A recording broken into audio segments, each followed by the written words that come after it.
ఏలుబడి పాపం వల్ల ఒక కురబ కులానికి చెందినటువంటి అమాయక సామాన్యుడు బలైపోతే కుల జాడ్యానికి కుల అహంకారానికి అసూలు బాస్తే దానిని ఓదార్చటానికి లేదా కుటుంబానికి ధైర్యం చెప్పటానికి జగన్మోహన్ రెడ్డి గారు వెళ్తే ఇవాళ ఈ రాష్ట్రాన్ని ఏలుతున్నటువంటి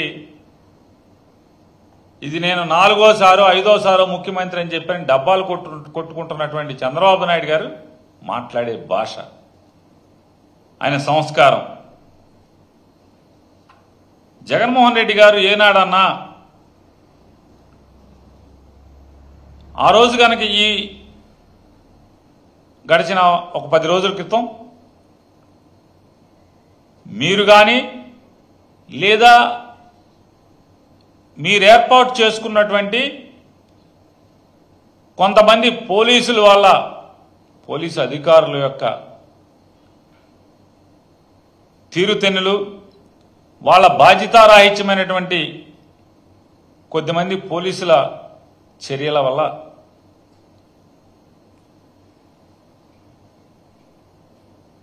ఒక సామాన్యుణ్ణి చిన్న వ్యవసాయం చేసుకుని బతుకుతున్నటువంటి ఆయన్ని హతమారిస్తే అంటే 20 మంది ఇంటి మీద పడి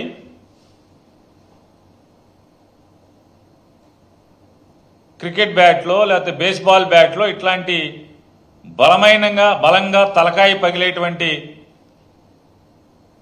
ఆయుధాలని వెంపట తీసుకెళ్ళి అంటే ఇంటి మీద పడతాం అంటే అనుకోకుండా గొడవ జరిగి కొట్లాట్లో తెలియకుండానే ఉద్దేశం లేకుండానే మరణిస్తే వేరు, కావాలని మారణాయుధాలతో ఇంటి మీద పడి తండ్రి కొడుకుల్ని ఇద్దరిని చంపే ప్రయత్నం చేస్తే తండ్రి చనిపోతే కనీసం కేసు కూడా సక్రమంగా కట్టని దిక్కుమాలిన ప్రభుత్వం ఇవాళ చంద్రబాబు నాయుడు గారు నడుపుతున్నటువంటి ప్రభుత్వం. ఇంత పాపాలు ఘోరాలు చేస్తా వాళ్ళకి ధైర్యం చెప్పడానికి వెళ్ళినటువంటి జగన్మోహన్ రెడ్డి గారి పర్యటన మీద ఎంత దరిద్రపు కొట్టు నాటకాలు. పర్మిషన్ లేదంటారు, హెలిప్యాడ్ అక్కడ దిగటానికి వీల్లేదంటారు, హెలికాప్టర్ దిగకూడదంటారు, ఒక కారులో వెళ్ళాలంటారు.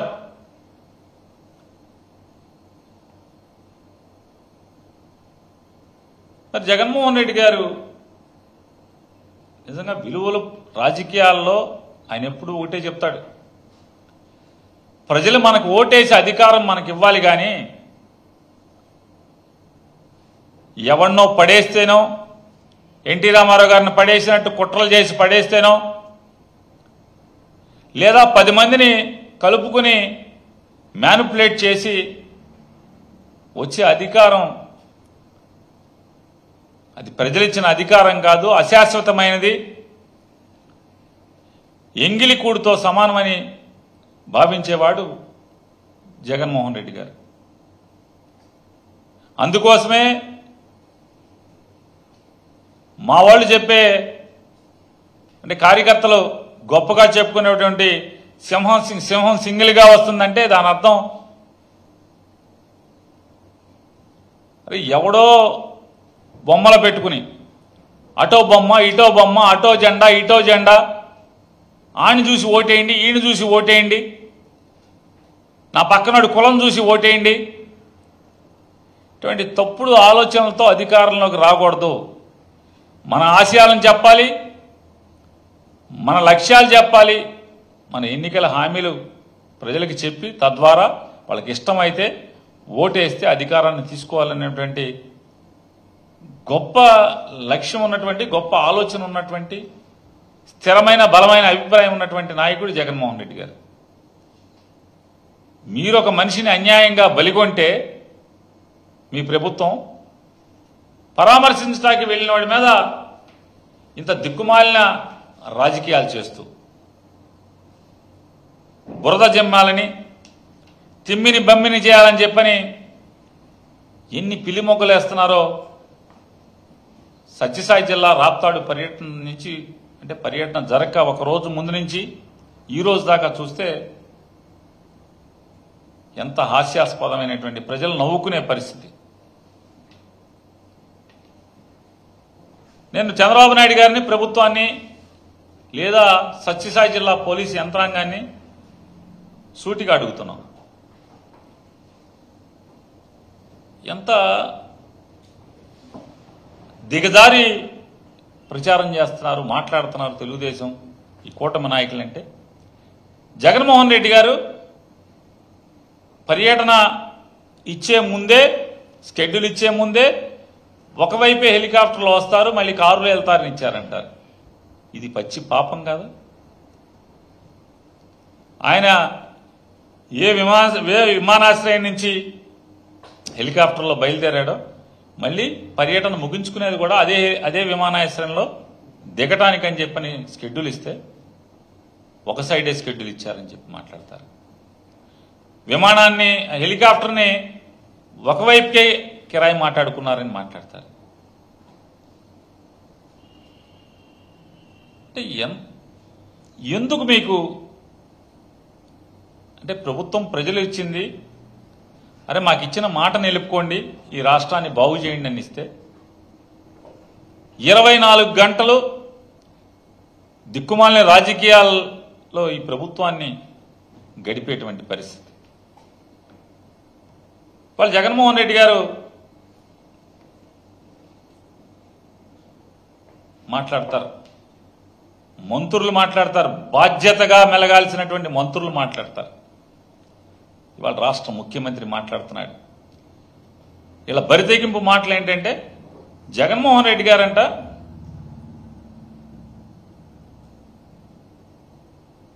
హెలికాప్టర్ మీదకి మేమే వైఎస్ఆర్ కాంగ్రెస్ పార్టీ వాళ్ళని జలాన్ని తోలేమంట, హెలికాప్టర్ని గుద్దిచ్చేసామంట జనాలతో. జగన్మోహన్ రెడ్డి గారు హెలికాప్టర్లో ఉంటాడు, ఆ హెలికాప్టర్ దిగుతుంది, హెలికాప్టర్ రెక్కలు ఇంకా తిరగటం ఆగవో, మేము జనాలను పంపించేసామంట దానికి రెక్కల కిందకి. హెలికాప్టర్ని గుద్దేశారంట జనమే. ఎవడన్నా బుద్ధున్నోడు ఎవడన్నా చేసుకుంటాడా? మీరు చేయండి చంద్రబాబు ఒకసారి ఎప్పుడన్నా ఎట్లాంటిది. మరి అంతమంది జనం తోస్తే హెలికాప్టర్ తిరగబడితే లోపల ఉన్న జగన్మోహన్ రెడ్డి గారు ఏమవుతాడు?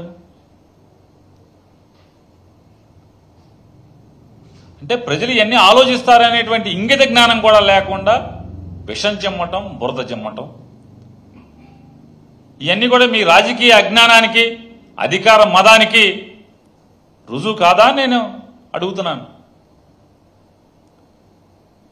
హెలికాప్టర్ తోసేస్తే లోపల ఉన్నాడు ఏమవుతాడు? దాంట్లో ఉన్న వైట్ పెట్రోల్ ఏమవుతుంది? జగన్మోహన్ రెడ్డి గారు ఉంటాడా? అది పేలితే జనం ఉంటారా? మీరు ఉద్దేశపూర్వకంగా డ్రామాలు ఆడటం,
హోటల్లో లాడ్జింగ్లో క్యాంపులు పెట్టి వాళ్ళకి ఏమేమి ఎర్రేశారో లోకం అంతా తెలుసు. దాన్ని ఒక ప్రజాస్వామ్యం కింద డ్రామాగా చిత్రీకరించడం, మీకు అనుకూలమైన పేపర్లు ఉన్నాయి కాబట్టి ఇవన్నీ ఆ రోజు అమాయకుడు అనేటువంటి ఎన్టీ రామారావు గారిని కాబట్టి బలి తీసుకోగలిగారు. వాళ్ళు జగన్మోహన్ రెడ్డి గారు. ఎన్టీ రామారావు గారు లాగా అభిమన్యుడు కాదు. ఖచ్చితంగా అర్జున్ లాంటాడు జగన్మోహన్ రెడ్డి గారు. మీ డ్రామాలు, మీ కుట్రలు, వీటన్నిటిని కూడా చీల్చి చెండాడేటువంటి రాజకీయ మొనగాడు జగన్మోహన్ రెడ్డి. ఇవాళ డ్రామాలు ఇవాళ మాట్లాడుతున్నాడు కదా చంద్రబాబు నాయుడు గారు, అనంతపురం డ్రామాలని. డ్రామాలంటే అనంతపురం కాదు చంద్రబాబు నాయుడు గారు. చంద్రబాబు నాయుడు గారు జైల్లో ఉన్నప్పుడు చంద్రబాబుకి భద్రత, జైల్లో భద్రత ఏంటి నాకు అర్థం కాదు. ఈయనకి మామూలుగా 2 బిల్డింగులు మొత్తం ఈయనకే ఇచ్చేసేసి అక్కడ జైలు పోలీసులు మినహా, జైళ్ల శాఖ కానిస్టేబుల్ నుంచి అధికారులు మినహా మరొకడు చంద్రబాబు నాయుడు జైల్లో ఉండేటువంటి జైలు గదుల వైపు చూసేటువంటి ఆస్కారం లేకుండా బందోబస్తు ఉంటే జైల్లో అంటాడు. Dehydration, allergy. ఈ డ్రామా ఎవరిది? అప్పుడు దాకా శుభ్రంగా ఉన్నాడు ఈయన, తిరుగుతున్నాడు. జైల్లోకి వెళ్ళిన తెల్లారి డీహైడ్రేషన్, అలర్జీ. జైల్లో చంద్రబాబు సత్యాగ్రహం. ఆయన ఆరోగ్యం ఆందోళనకరం. అప్పుడు దాకా శుభ్రంగా నేను రాయినన్నాడు, నా ఆరోగ్యం సూపర్ అన్నాడు, నాతో పరిగెడతారా ఎవరన్నా అన్నాడు. 75 ఏళ్ళని మా వాళ్ళు అంటుంటే వైఎస్ఆర్ కాంగ్రెస్ పార్టీ వాళ్ళు నాకు 75 ఏళ్ళని నాతో పరుగు పందానికి రమ్మని స్టేట్మెంట్లు ఇచ్చాడు. తెలుగుదేశం వాళ్ళు కూడా అన్నారు మా చంద్రబాబుతో కుస్తీ పట్టండి అని చెప్పని. అంత బలంగా ఉన్నాడని చెప్పామో ముందు రోజు దాకా చెప్తారు. జైల్లోకి వెళ్ళిన తెల్లారేమో ఆయన ఆరోగ్యం ఆందోళనకరం. ఈ కదా డ్రామాలు. డ్రామాలంటే ఈ కదా చంద్రబాబు నాయుడు గారు. చంద్రబాబు శరీరంపై తీవ్రమైన దద్దుర్లు, పొక్కులు.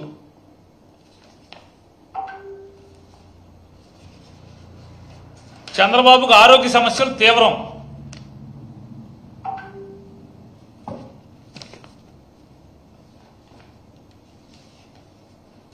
నా ప్రాణాలకు ముప్పు ఎవరితో అంటే దోమలతో అంట. దోమలు పంపించి జైల్లో కుట్టిచ్చేస్తారని చెప్పని కుట్టించి చంపించేస్తారు.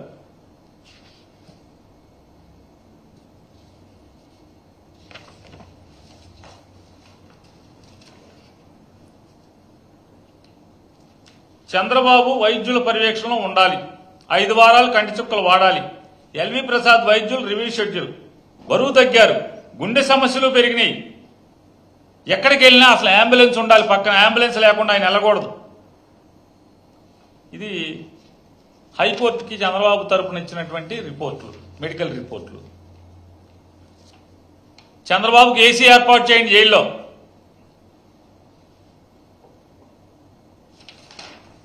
ఈ డ్రామాలంటే, ఈ నాటకాలంటే ఈ కదా. ఈ నాటకాల డ్రామాలను వదిలేసి, ఎందుకంటే అసలు రాజకీయాల్లో డ్రామాలు చేయాలన్నా, నాటకాలు ఆడాలన్నా ఒకరోజేమో కుడి చేయి సంచిలో పెట్టాలన్నా, ఇంకో రోజు ఎడం చేయి సంచిలో పెట్టాలన్నా. అరే నిన్న ఎడం చేయి పెట్టాం కదా సంచిలో, బాగోదేమో కుడి చేయి పెడితే అని చెప్పనే ఆలోచన కూడా లేకుండా జనాలు నేనేం చెప్పినా కూడా నమ్ముతారులే అని చెప్పి నాటకాలు ఆడిన చరిత్ర చంద్రబాబు నాయుడు గారిది అనేది ప్రజలు మర్చిపోతారనుకుంటున్నాడు చంద్రబాబు నాయుడు. హెలికాప్టర్ బద్దలైపోతే అంటే ఆ విండ్ షీల్డ్ దానికి ఉన్నటువంటి అద్దం బద్దలైపోతే మరి పైలట్లు ఎట్లా వెళ్ళారు అని ఒక తెలివిగల మంత్రి గారు అడుగుతాడు. ఆ మంత్రి గారు అడుగుతారు తెలివిగా, హెలికాప్టర్ విండ్ షీల్డ్ బద్దలైంది అంటున్నారు, మరి పైలట్లు ఎట్లా వెళ్ళారు? మామూలుగా అయితే 200 కిలోమీటర్లో 100 కిలోమీటర్లో స్పీడ్లో వెళ్తారు. దాన్ని నాటికల్ మైల్స్లో అనుకుంటే 80 90 నాటికల్ మైల్సో లేకపోతే 100 నాటికల్ మైల్స్లోనే వెళ్తారేమో. అంతే కదా, మరి వేగంగా వెళ్తుంది కదా. రిపేర్ ఉన్నప్పుడు ఏం చేస్తారు? తక్కువ ఎత్తులో వెళ్తారు, కిందకి వెళ్తారు. కారు ఏదైనా రిపేర్ వచ్చింది అనుకో ఏం చేస్తారు? ఎవరన్నా డ్రైవర్ ఎట్టకొట్ట తాడు కట్టుకున్నా, అది కట్టుకున్నా, ఇది కట్టుకున్నా, తోసుకుంటాను గుద్దుకుంటాను తోసుకుంటూ వెళ్తారు కదా నెట్టుకుంటా. మరి హెలికాప్టర్ రిపేర్ అయితే ఇవన్నీ ఎందుకు నేను అడుగుతున్నాను. ఈ ప్రభుత్వాన్ని చంద్రబాబు నాయుడు కానీ మీ మంత్రులందరూ కూడా మేము గట్టిగా అది ఏమాత్రం మీకు జ్ఞానం లేదా, బుద్ధి లేదా అని అడుగుతున్నాను. హెలికాప్టర్లు, విమానాలు ఎవరి పర్యవేక్షణలో, ఎవరి నేతృత్వంలో, ఎవరి కంట్రోల్లో నడుస్తాయి? డీజీసీఏ అనే ఒక సంస్థ, కేంద్ర ప్రభుత్వ సంస్థ ఉంది కదా, దానికి మంత్రి ఎవడు? దానికి మంత్రి ఎవడంట? మీ మంత్రే కదా, మీ తెలుగుదేశపోడే కదా మంత్రి. ఉంటాయి కదా దాంట్లో. హెలికాప్టర్కి నిజంగా అద్దం పగిలిందా, బదలలేదా? జగన్మోహన్ రెడ్డి గారు రెండేపులా కిరాయి కట్టాడా, కట్టలేదా? బేరం రెండేపులా మాట్లాడుకున్నారా లేదా? కిరాయి రాను పోను మాట్లాడుకున్నారా, మాట్లాడుకోలేదా? ఇంకొక బహుతెలివి గల మంత్రి ఒక అతను మాట్లాడతాడు. హెలికాప్టరు కాదు, మంత్రి గారు కాదు, మంత్రి సీఎం కూడా కాదు, అంతకన్నా చాలా పెద్ద వ్యవస్థ. ఈనాడు రాస్తారు ఏంటంటే పోలీసులు హుటాహుటినా హెలికాప్టర్ సంస్థ దగ్గరికి వెళ్ళారు, అద్దాన్ని పరిశీలించారు. ఎక్కడ బయలుదేరిందో అక్కడికి వెళ్లకుండా వేరే చోటకి వెళ్ళినట్టుగా ఏంది? ఎక్కడికి వెళ్తుంది హెలికాప్టర్ దగ్గరికి? ఎట్ట వెళ్ళారు మరి పోలీసులు వేరే చోట దగ్గరికి వెళ్తే?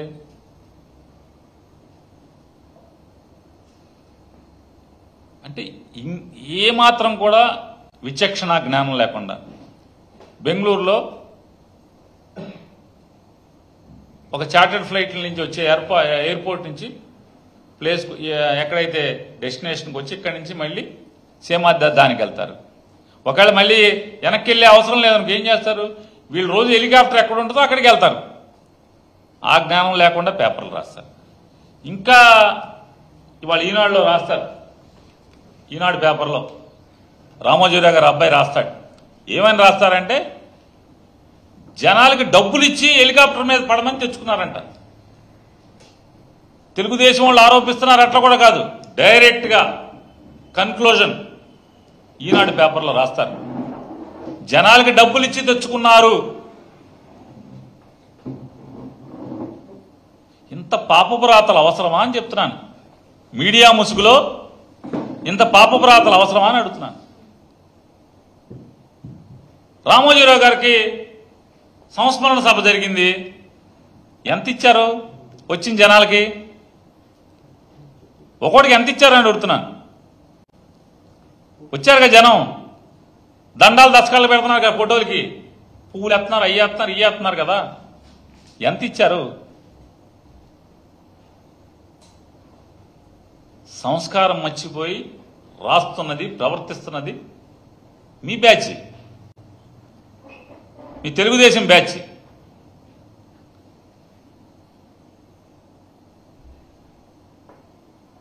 జగన్మోహన్ రెడ్డి గారికి సినిమా యాక్టర్ల కంటే కూడా ఎక్కువ క్రేజ్ ఉన్న నాయకుడు. రాజకీయాల్లో ఇవాళ రాజకీయాల్లో పగోడికి కూడా రాని దౌర్భాగ్య స్థితి తెలుగుదేశం వాళ్ళకి వచ్చింది. అధికారం మీ దగ్గర ఉంది, జనమేమో జగన్ దగ్గర ఉన్నారని ఏడుపు తప్పితే, అధికారం మీ దగ్గర ఉన్నా కూడా జనం లేరు, జగన్ దగ్గర ఉన్నారని ఏడుపు తప్పితే వేరే ఏముందంటనా? డీజీసీఏ దగ్గరికి వెళ్తే మొత్తం వాళ్ళ హెలికాప్టర్ బతుకంతా వస్తుంది కదా. హెలికాప్టర్ ఏంటి, ఎక్కడి నుంచి వచ్చింది, ఎక్కడికి వెళ్ళింది, నిజంగా విండ్షీల్డ్ బద్దలైందా, బద్దలలేదా, ఆ శాఖ మీ చేతిలో పెట్టుకుని కూడా ఈ దిక్కుమాలిన ఏడుపులు ఈ పార్టీ వాళ్ళే. ఈ మొత్తాన్ని వక్రీకరించడానికి ఎంత ఈ తప్పుడు ప్రేరేపణలు, అసలు ఇష్యూ ఏంటి? ఈ రాష్ట్రానికి ముఖ్యమంత్రి చేసినటువంటి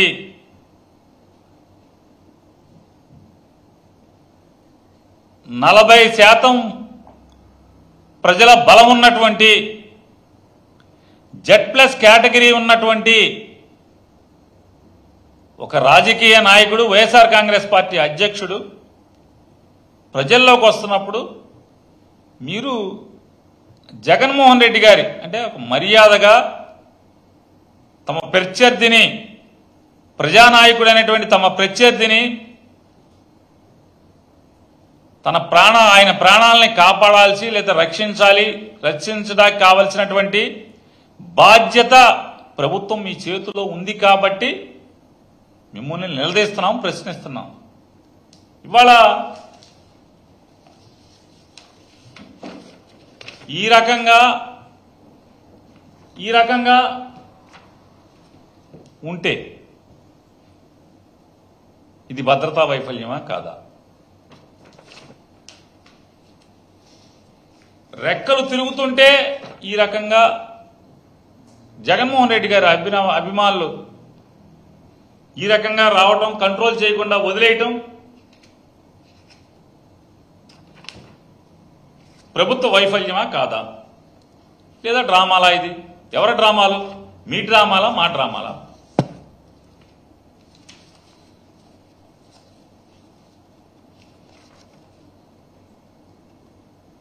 ఇవాళ నేను వాళ్ళని అడుగుతున్నాను. ఇవాళ జగన్మోహన్ రెడ్డి గారు అపోజిషన్లో ఉన్నాడు అని మీ ఇష్టం వచ్చినట్టు మాట్లాడుతున్నారు కదా, అదని ఇదని.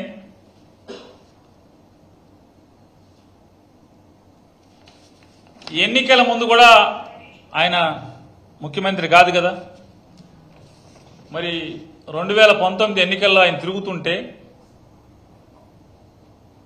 విపక్ష నాయకుడే కదా, మరి విపక్ష నాయకుడు ఎన్నికల్లో తిరుగుతుంటే పోలీసు ఇంత కట్టుదిట్టం ఎందుకు చేసింది? ఎందుకు చేసిందంటే ఆ రోజు వ్యవస్థలు ఎన్నికల కమిషన్ చేతిలో ఉన్నాయి కాబట్టి. అదే మీ చేతిలో ఉంటే ఎన్నికల ముందు ఏదో చేద్దామని ప్రయత్నం చేసేవాళ్ళు.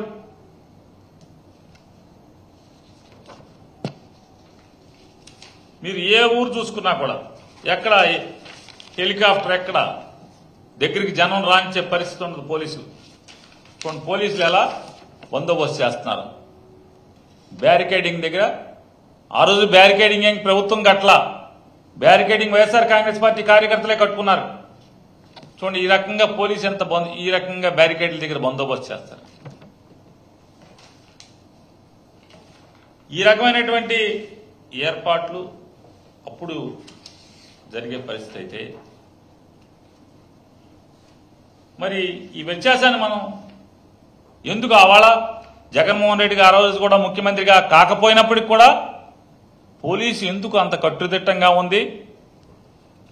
జగన్మోహన్ రెడ్డి గారి భద్రతకి ఎందుకు అంత విలువిచ్చిందంటే ఆ రోజు మీ దిక్కుమాలిన ప్రభుత్వం యొక్క చేతుల్ని ఎన్నికల కమిషన్ కట్టేసి అట్టిపెట్టింది కాబట్టి. అది ఇవాళ ఎన్నికల కమిషన్ లేదు కాబట్టి మీ విచ్చలవిడితనం, మీ అధికార మదంతో వ్యవస్థలను నిర్వీర్యం చేస్తున్నారు కాబట్టి ఈ రకమైనటువంటి దౌర్భాగ్య స్థితులు ఈ రాష్ట్రంలో నెలకొన్నాయి అనే విషయం ప్రజలు గమనిస్తున్నారని తెలుసుకోమని చెప్తూ, ఇవాళ ఎంత దిగజారుడంటే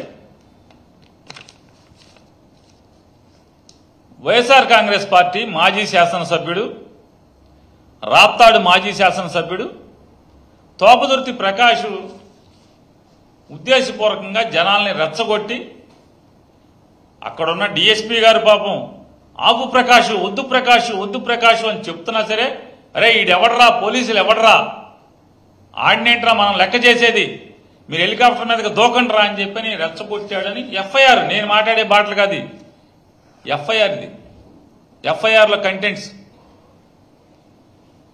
తోపదుర్తి ప్రకాష్ మీద కేసు కట్టారు, హెలికాప్టర్ విండ్ షీల్డ్ బాధలు కొట్టించాడని చెప్పి జనాలను రెచ్చగొట్టాను. Ex MLA Prakash Reddy arrived at the helipad with his followers. When the DSP pointed out the inadequate barricades, Prakash Reddy responded carelessly. As the helicopter carrying the ex-chief minister approached, a large number of Prakash Reddy's followers began rushing towards it. Despite efforts by the DSP and the police personnel to stop them, Prakash Reddy shouted, "Who are these police? This is our helipad. Who has the guts to stop us? Push them aside and come." And పోలీసులు తోసేవతల పడేసి వచ్చేయండిరా అని చెప్పి అరిశాడంట. Police ఎవడరా మందర helipad అన్నాడంట. ఎంత పచ్చి పాపం అంటే, పాపం అమాయకులైన పోలీసులు ఏం చేస్తాం? కొంతమంది దిక్కుమాలిన పోలీసులు ఉన్నారు. అక్కడక్కడ గంజాయి మొక్కలు ఉన్నాయి. తులసి వనంలో గంజాయి మొక్కలు ఎట్లా ఉంటాయో అలాగే ఈరోజు కూడా పోలీసు వ్యవస్థలో నిజాయితీ గల మంచి పోలీసుల మధ్యలో కొంతమంది దిక్కుమాలిన వ్యక్తులు, తప్పుడు ఆలోచనలు ఉన్న వ్యక్తులు కూడా కాకి బట్టల మాటన తిరుగుతున్నారనేది కూడా మేము గమనించే మాట్లాడుతున్నాం.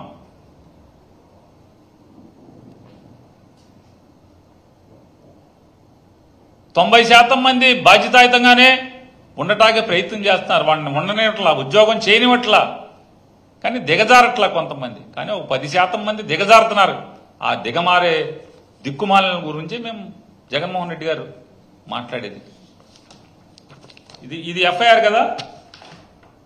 2 అంచెల భద్రత లేదన్నారు. ఒకసారి చూపించండి. ఇది చూపించండి ఒకసారి. అక్కడ బ్యారికేడింగ్ కట్టింది వైఎస్ఆర్ కాంగ్రెస్ పార్టీ కార్యకర్తలు కట్టుకున్నటువంటి బ్యారికేడ్. ఈ ఎఫ్ఐఆర్లో 2 అంచెలు లేదని రాస్తాడు. 2 అంచెలు ఉందో లేదో మీరు చూసి చెప్పండి. 2 అంచెల బ్యారికేడింగ్ ఉంది కదా. బ్యారికేడింగ్ లేదని పచ్చిగా ఎఫ్ఐఆర్లో రాస్తారు. అంటే ఈ ఫోటోలు ఎక్కడికి వెళ్తాయి? రేపు కోర్టులో ఇవన్నీ చూపించమనుకుంటున్నారేంటి?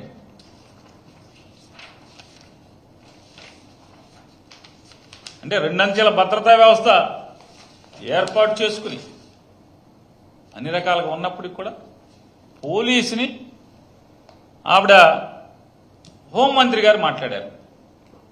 1100 మంది పోలీసుని వాడాం, డిప్లాయ్ చేశాం. హెలిప్యాడ్ దగ్గర ఆవిడ మాట్లాడుతూ అంటాం, పులివెందుల ఎమ్మెల్యే అని. పులివెందుల ఎమ్మెల్యేకి 250 మంది హెలిప్యాడ్ దగ్గర పెట్టామని. మంత్రి గారు మీ ఎక్కసెక్కాలు ఎక్కువ రోజులు నమ్ముకుని చంద్రబాబును నమ్ముకుంటే మాడు బయలుపోద్ది. ఎప్పుడు పీకుతాడో మీది ఆల్రెడీ పవన్ కళ్యాణ్తో చెప్పించాడు. కాబట్టి మంచిగా సంస్కారవంతంగా పద్ధతిగా హుందాగా పదవులు వస్తూ ఉంటాయి పోతూ ఉంటాయి. హోంమంత్రి గారు పదవి వచ్చినప్పుడు హుందాగా ప్రవర్తించాలి.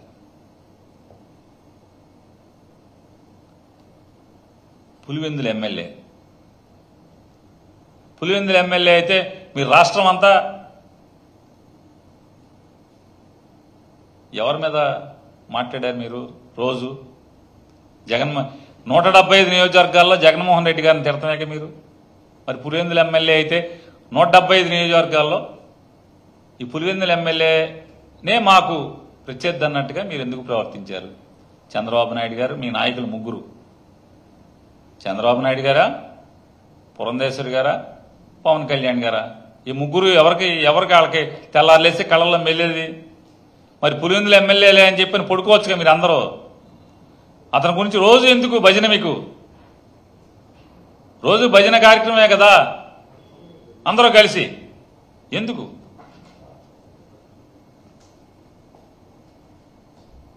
ఇవాళ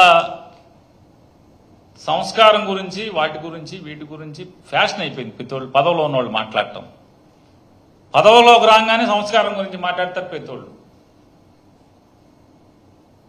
అహంకారంతో మాట్లాడటం, పదవిలో ఉన్నప్పుడు అహంకారం తగ్గించుకుని మాట్లాడాలి ఎవరైనా. ఎంతసేపు ఉంటాయి ఈ పదవులు, ఈ అధికారాలు, ఈ అహంకారపు మాటలు?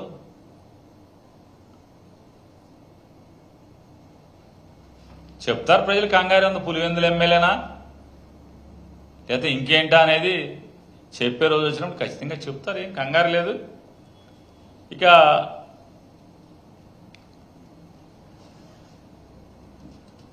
హోంమంత్రి గారు అట్లాగే బట్టలు కూడా తీస్తా ఉన్నారు పోలీసులు అని చెప్పన్నారు. పోలీసు వారు వేసుకునేటువంటి బట్టలు ఏంటి? కాకి బట్టలు వేసుకుంటారు. మనకులా రంగు సొక్కా వేసుకు తిరగరు కదా. కాకి బట్టలు ఎవరైతే తొడుక్కుని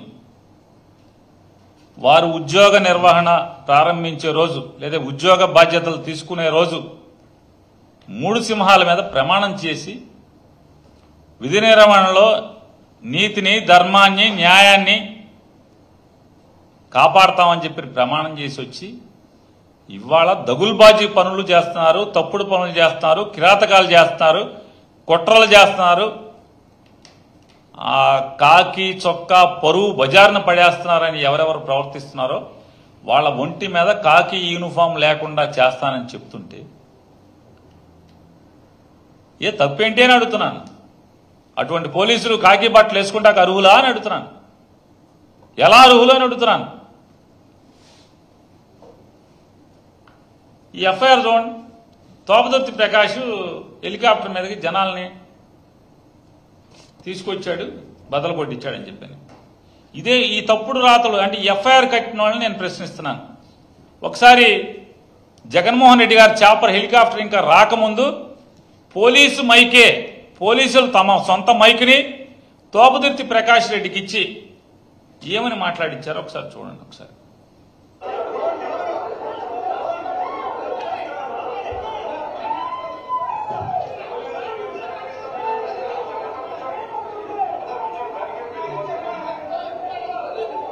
అక్కడ 250 మంది పోలీసులు చెప్పినట్టుగా లేక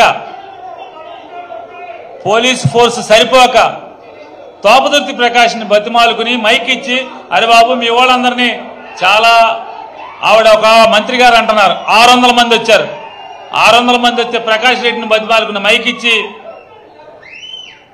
జనాల్ని బతిమాలించుకునే కర్మ ఏంటి?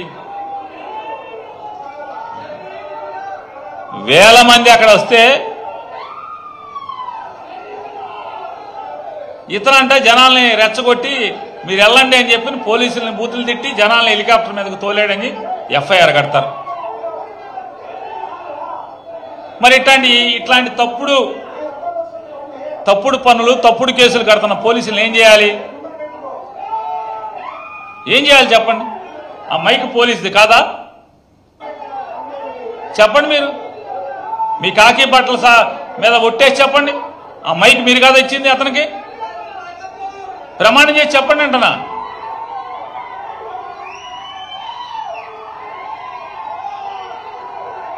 మీరు అతన్ని సాయం కోరి ఇన్ని వేల మందిని మేము కంట్రోల్ చేయలేకపోతున్నాం, తక్కువ మందిని మెన్నేశారు మా దగ్గర ఇక్కడ, అతనికి మైక్ ఇచ్చి జనాల్ని బతిమాలమని కంట్రోల్ చేయమని ఇవాళ తోపదుర్తి ప్రకాష్ రెడ్డి మీద మీరు ఎఫ్ఐఆర్ కడతారు. మరేం చేయాలి?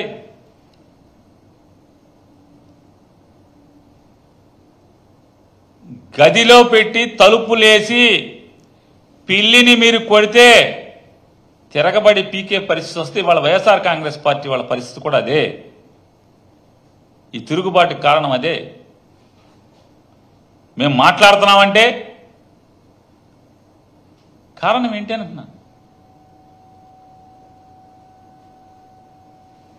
అసలు ఎంత వికృతంగా ప్రభుత్వం రాగానే మీరు ప్రవర్తించారు, ఎంత హింస సృష్టించారు ఈ రాష్ట్రంలో. ఎన్ని గ్రామాల్లో పల్నాడు కానీ రాయలసీమ కానీ ఈ రోజుకి గ్రామాలే వదిలి బయట తలదాచుకునే పరిస్థితులు ఇవాళ ఎంతమంది సర్పంచులు, ఎంపీటీసీలు, జడ్పీటీసీలు, బ్యాంకు అధ్యక్షులు, పిఎస్సిఎస్ అధ్యక్షులు ఎంతమంది బయట తలదాచుకుని బతుకుతున్నారు. పోలీస్ స్టేషన్కి మా లీగల్ సెల్ వాళ్ళు వెళ్తే తప్పసారి వాళ్ళ ప్రాణాలు మేము కాపాడలేమండి, మీ గవర్నమెంట్ వచ్చేదాకా వాళ్ళని బయటే బతకమనండి అని పోలీసులు చెప్పేటువంటి స్థితిలో ఆంధ్రప్రదేశ్ రాష్ట్రంలో, ఆంధ్రప్రదేశ్ ప్రభుత్వంలో పోలీసులు ఇంత నిస్సహాయ స్థితిలో మాట్లాడే పరిస్థితులు ఉన్నాయంటే మరి దిక్కుమాలిన ప్రభుత్వం కాక ఏంటిది? ఇవాళ ఈ స్థితిలో జగన్మోహన్ రెడ్డి గారు ఆయన భద్రత కొరువవుతుందయా, ఇట్లాంటి సంఘటనల మాటున సంఘ విద్రోహ శక్తుల్ని పురిగెల్పేటువంటి అవకాశాలు ఉన్నాయి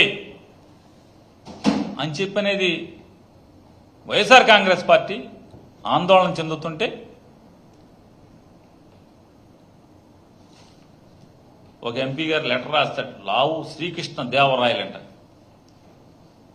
ఏదన్నా సామెతగా ఉంటుంది, పేరు గొప్ప ఊరు దెబ్బ అని చెప్పని. పేరేమో శ్రీకృష్ణ దేవరాయలు, చాలా పెద్ద హుందా వ్యక్తిత్వం ఉన్నటువంటి పెద్ద రాజుగారి పేరు. చేసే పనులు చూస్తున్నారు కదా.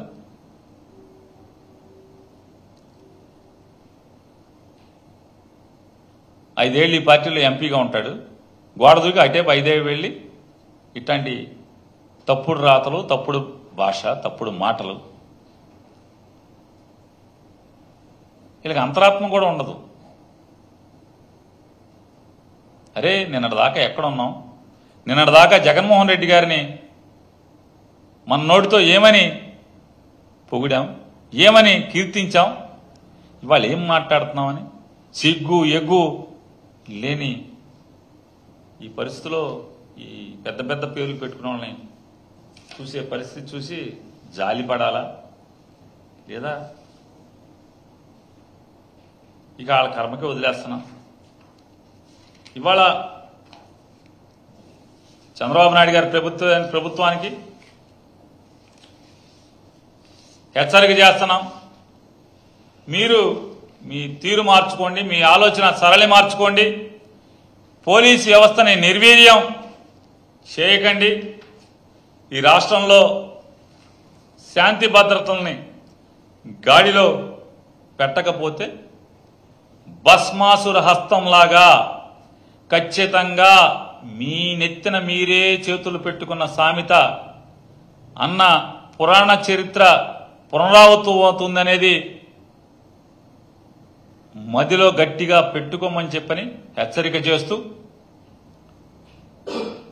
అలాగే కేంద్ర ప్రభుత్వాన్ని కూడా డిమాండ్ చేస్తున్నాం.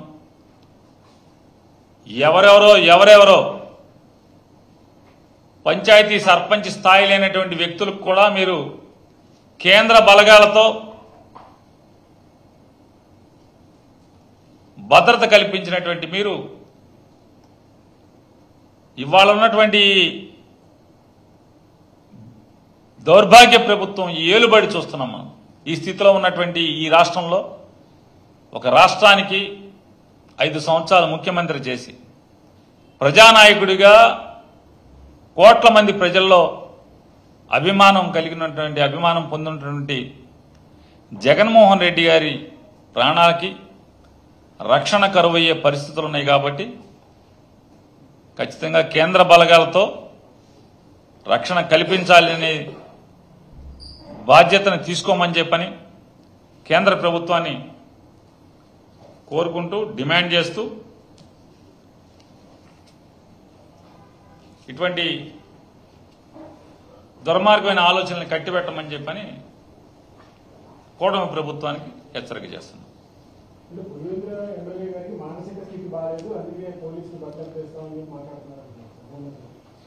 హోంమంత్రి అనిత గారు జగన్మోహన్ రెడ్డి గారి మానసిక స్థితి బాగాలేదు, అందుకనే పోలీసులు బట్టలు ఉడదీస్తానని చెప్పంటున్నారు. ఈ మంత్రి గారి సంస్కారం గురించే మనం మాట్లాడుకుంటే, ఆవిడ ఎంత పెద్ద సంస్కారవంతురాలంటే, ఆవిడ తెలుగుదేశం పార్టీకి మహిళా అధ్యక్షురాలుగా ఉండి, ఆ వీడియో ప్లే చేస్తే బాగుంటుందో చూడొచ్చో చూడకూడదో నాకు తెలియదు. ఆవిడ మాట్లాడారు, ఆ వీడియో నా దగ్గర ఉంది. ఆవిడ మాట్లాడారు, ఈ వైఎస్ఆర్ కాంగ్రెస్ పార్టీ వాళ్ళందరూ అండి విజయలక్ష్మి అంట, విజయమ్మ గారు అంటారు, విజయమ్మ అంట, భారతిని భారతమ్మ అంటారు. అసలు వీళ్ళ నాన్నలను అడగాలి కదా. ఎవరంట? వైఎస్ఆర్ కాంగ్రెస్ పార్టీ వాళ్ళు వాళ్ళ నాన్నలను అడగాలంట, తండ్రుల్ని. నేను భారతమ్మ అంటున్నాను, విజయమ్మ అంటున్నాను, నీకేమైనా సంబంధం ఉందా అని అడగాలంట. ఆవిడ మాట్లాడిన భాష వీడియో కావాలంటే ఇస్తాను, మీకు ప్లే చేయమంటే కూడా ప్లే చేస్తాను. మరి వాళ్ళ బోనమ్మ బోనమ్మ అంటున్నాం కదా, లోకేష్ని అన్నయ్య అన్నయ్య అంటున్నాం కదా, లోకేష్ అన్న లోకేష్ అన్న అని. మరి ఎవరిని ఎవరు ఏం అడగాలి ఇప్పుడు? నేనేమంటున్నానంటే అధికారం అనేది అశాశ్వతమైనది, శాశ్వతమైనది కాదు. అధికారం ఉన్నప్పుడు చాలా జాగ్రత్తగా, మాట పొందికగా, 10 మంది మెచ్చుకునేట్టుగా ఉండాలి తప్పితే పదవి కోసం ఏ మాట అయినా మాట్లాడతారు అనేటి ముద్ర ఎంచుకోవటం వల్ల మన పతనానికి నాంది తప్పితే, మన పతనానికి కారణమే తప్పితే అది మంచిది కాదు అని వారికి హితవు చెప్తున్నాను. మంచిది కాదు అని హితవు చెప్తున్నాను.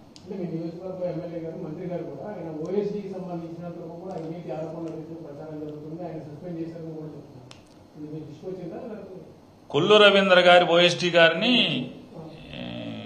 అవినీతి ఆధారాలు దొరికినాయని తీసేశారు ప్రభుత్వం అని చెప్తున్నాను.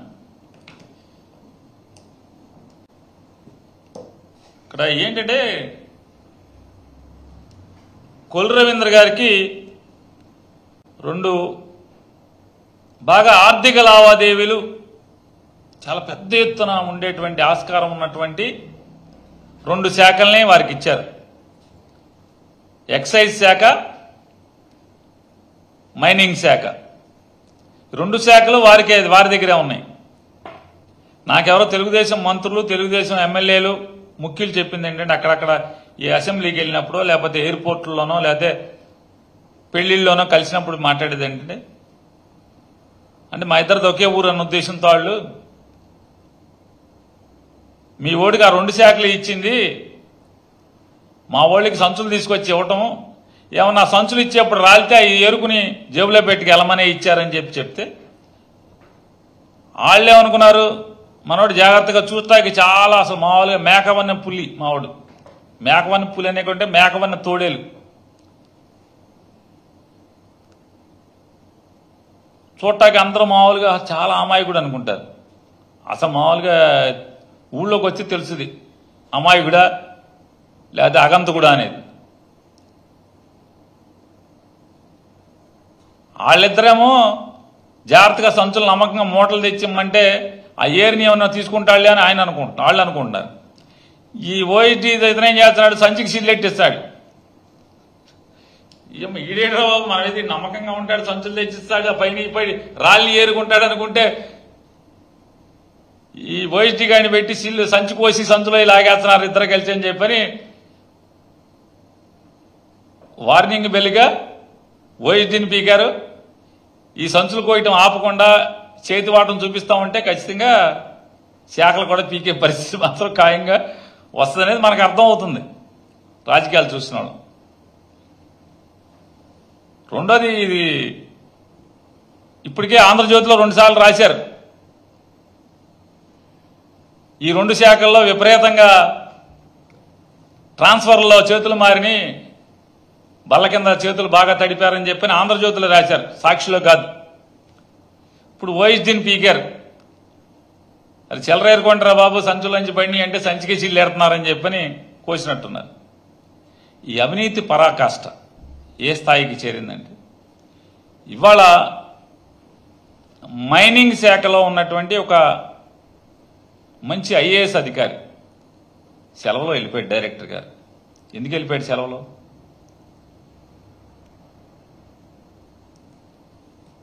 ఈ చిల్లర కూడా భరించలేక వేధింపులు, డబ్బు డబ్బు డబ్బు డబ్బు ఫైల్ సంతకాలు పెట్టు, ఈ గోల్తోనే ఐఏఎస్ ఆఫీసర్ కూడా పలాయనం చిత్తుకుంచుకునే పరిస్థితులు. కాబట్టి ప్రస్తుతం ఆ ర్యాంకింగ్లు ఇస్తే అవినీతి పరాకాష్ట, అవినీతి సామ్రాట్టు మా ఊరుడు అవుతాడని చెప్పనేది సెక్రటరియట్ వర్గాలు పోగొట్ట.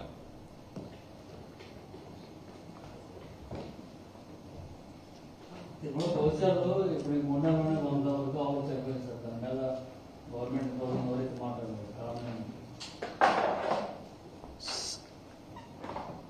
గవర్నమెంట్ మాట్లాడదు, హార్డ్ కోర్ సనాతని కూడా మాట్లాడడం.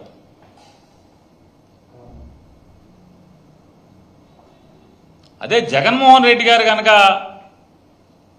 ప్రభుత్వంలో ఉంటే రచ్చ రచ్చ యాగి యాగి, అసలు మామూలు యాగి కాదు. హైందవ ధర్మాన్ని రక్షించినటువంటి, నిలబెట్టినటువంటి, కాపాడినటువంటి హైందవ సాంప్రదాయాలను కానీ లేదా ధర్మాన్ని కానీ ఆంధ్రప్రదేశ్ రాష్ట్రంలో పెంపొందించడంలో కానీ దోహదపడినటువంటి ప్రభుత్వం జగన్మోహన్ రెడ్డి గారి ప్రభుత్వం.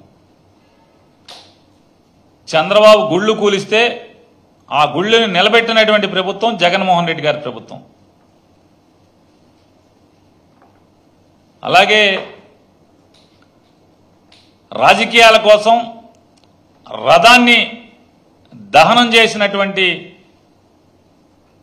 కీచక రాజకీయాల ప్రత్యామ్నాయంగా కోట్ల డబ్బుతో రథాన్ని కొద్ది మాసాల్లోనే పునర్నిర్మాణం చేయించినటువంటి, ధర్మాన్ని నిలబెట్టే ప్రభుత్వం జగన్మోహన్ రెడ్డి గారి ప్రభుత్వం. రాజకీయాల కోసం దేవుళ్ళ శిరస్సుల్ని కూడా వదలనటువంటి దుర్మార్గ రాజకీయాలు నడుమ మళ్ళీ ఆ దేవుడి యొక్క ఆకృతిని, ఆకారాన్ని దర్శనీయంగా తయారు చేసి నిలబెట్టినటువంటి ప్రభుత్వం జగన్మోహన్ రెడ్డి గారి ప్రభుత్వం. గోవుల్ని రక్షించిన ప్రభుత్వం,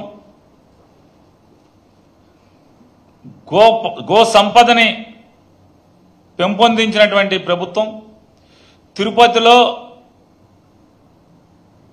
గోవుల యొక్క ప్రాధాన్యతని, విశిష్టతని పెంపొందించినటువంటి ప్రభుత్వం జగన్మోహన్ రెడ్డి గారి ప్రభుత్వం. ఇవాళ ఎన్ని నీతి కబుర్లు చెప్పినా, ఎంత కాషాయ బట్టలు ఒంటికి చుట్టుకు తిరిగినా మనసులో హైందవ ధర్మం పట్ల, హైందవ ఆచారాల పట్ల ఇసుమంత అయినా విలువివ్వనటువంటి వ్యక్తులు రాజ్యమేలుతున్నప్పుడు ఇలాంటి సంఘటనలు జరిగితే ఇలాగే స్పందనలేనటువంటి ప్రభుత్వం నుంచి మాట కూడా లేనటువంటి దౌర్భాగ్య స్థితులు నెలకొంటాయనేది మనకి ఇటన్నిటికీ తార్కాణం.